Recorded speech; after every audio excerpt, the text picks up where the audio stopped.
ಕಾಲಗೆರೆ ಗ್ರಾಮದಲ್ಲಿ ಚರಂಡಿ ನೀರಲ್ಲಿ ಕುಡಿಯುವ ನೀರಿನ ಪೈಪ್ ಅಳವಡಿಕೆ ಮಾಡಿದ್ದು ಸ್ಥಳಾಂತರಕ್ಕೆ ಗ್ರಾಮಸ್ಥರು ಆಗ್ರಹ ಮಾಡಿದ್ದಾರೆ.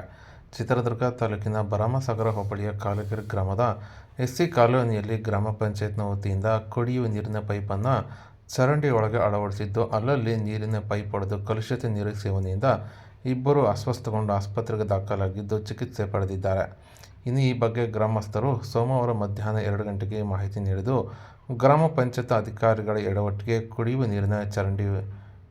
ನೀರಿಗೆ ಚರಂಡಿ ನೀರು ಮಿಕ್ಸ್ ಆಗಿ ಇಬ್ಬರು ಅಸ್ವಸ್ಥಗೊಂಡು ಆಸ್ಪತ್ರೆಗೆ ದಾಖಲಾಗಿ ಚಿಕಿತ್ಸೆ ಪಡೆದಿದ್ದು, ಅವ್ಯವಸ್ಥೆ ವಿಡಿಯೋ ಮಾಡಿದ್ದು ಸಮಸ್ಯೆ ಹೇಳಿಕೊಂಡಿದ್ದು, ನೀರಿನ ಪೈಪ್ ಸ್ಥಳಾಂತರಕ್ಕೆ ಆಗ್ರಹ ಮಾಡಿದ್ದ ಗ್ರಾಮಸ್ಥರು ಗ್ರಾಮ ಪಂಚಾಯತ್ಗೆ ತಿಳಿಸಿದರೂ ಕೂಡ ಗ್ರಾಮ ಪಂಚಾಯತ್ನವರು ಹಾಗೆ ಇದ್ದು ಆದಷ್ಟು ಬೇಗ ಸಂಬಂಧಪಟ್ಟ ಇಲಾಖೆ ಇತ್ತ ಕಡೆ ಗಮನ ಹರಿಸುವಂತೆ ಆಗ್ರಹ ಕೂಡ ಮಾಡಿದ್ದಾರೆ.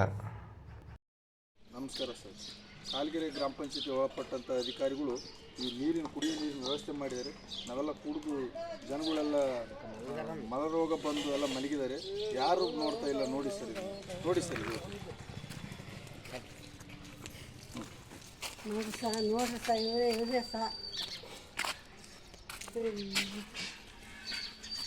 ಇಂಥ ನೀರು ಕುಡಿಯೋಕೆ ಕೊಟ್ಟಿದ್ದಾರೆ ಗ್ರಾಮ ಪಂಚಾಯತಿ ಅಧಿಕಾರಿಗಳು. ನೋಡಿ ಸರ್, ಈ ಥರ ಪೈಪಿನ ಇತ್ಲಾಗೆಲ್ಲ ಹೋಗೈತಿ ಮಾರತ್ತಿದ್ದು ನೋಡಿ ಸಕ್ಕಟ್ ಮಾಡಿ.